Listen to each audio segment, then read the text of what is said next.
નમસ્કાર દર્શક મિત્રો, ખબર ગુજરાત ન્યૂઝ ચેનલમાં આપનું હાર્દિક સ્વાગત છે। આજના તાજા અને મુખ્ય સમાચાર જાણીએ તે પહેલા તમે અમારી ચેનલમાં નવા હોવ તો અમારી ચેનલને જરૂર સબસ્ક્રાઇબ કરી લેજો। તો મિત્રો, સૌપ્રથમ આજના તાજા સમાચારને લઈને વાત કરીએ તો આઈએમડી વિભાગની ભારે વરસાદની આગાહી। આઈએમડીએ ભારે વરસાદની આગાહી વ્યક્ત કરી છે। આગાહી મુજબ આગામી 48 થી 72 કલાકને અત્યંત મહત્વપૂર્ણ ગણવામાં આવ્યા છે।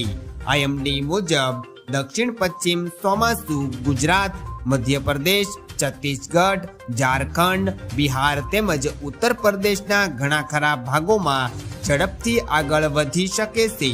આ દરમિયાન કરા સાથે ભારે વરસાદ પડવાની આગાહી પણ કરાઈ છે।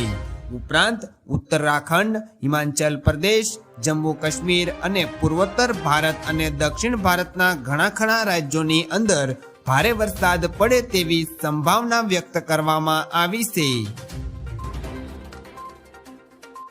તો મિત્રો, ત્યાર પછીના સમાચારની વાત કરીએ તો પીએમ મોદીએ કાચબાને ખવડાવ્યું ઘાસ।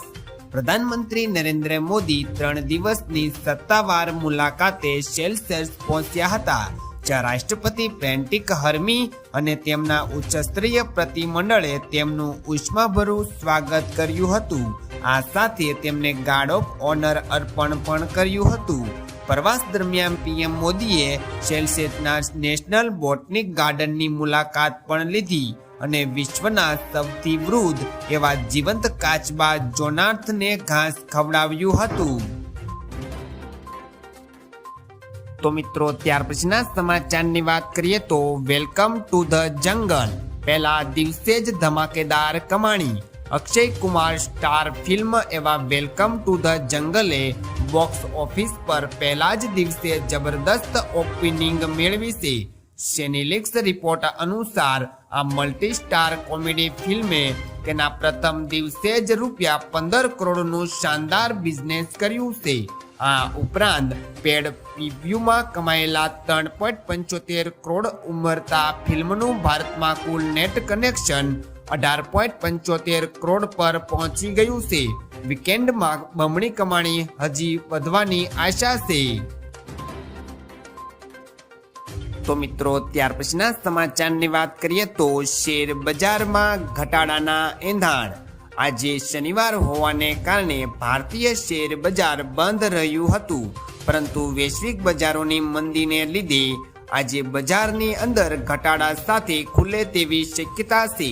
વૈશ્વિક સ્તરે દક્ષિણ કોરિયાનો સ્કોપી ઇન્ડેક્સ 8% સુધી તૂટ્યો છે અને ગિફ્ટ નિફ્ટીમાં પણ 150 પોઈન્ટથી વધુનો ઘટાડો નોંધાયો છે। અગાઉના સેક્શનમાં સેક્શન 77,100 અને નિફ્ટી 24,056 પર બંધ થયા હતા, જ્યારે વિદેશી રોકાણકારોએ સતત વેચવાલી ચાલુ રાખી હતી। તો મિત્રો, ત્યાર પછીના ખૂબ જ અગત્યના સમાચારની વાત કરીએ તો સોનું ₹17,000 અને ચાંદી ₹51,000 સસ્તી થઈ। મહિનાની શરૂઆતની અંદર જ સોના ચાંદીના ભાવમાં મોટો ઘટાડો જોવા મળ્યો છે। સોનું 10.36% તૂટીને ₹17,000 સસ્તું થયું, જ્યારે ચાંદી પણ 18.56% ઘટીને 51,000 સસ્તી થઈ છે।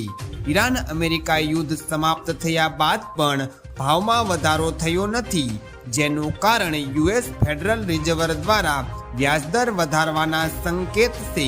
જણાવી દઈએ કે જાન્યુઆરીથી સોનું 29% અને જ્યારે ચાંદી 50% તૂટ્યું છે। નિષ્ણાતોને અનુસાર આ ઘટાડો આગામી સમયમાં પણ જારી રહેશે।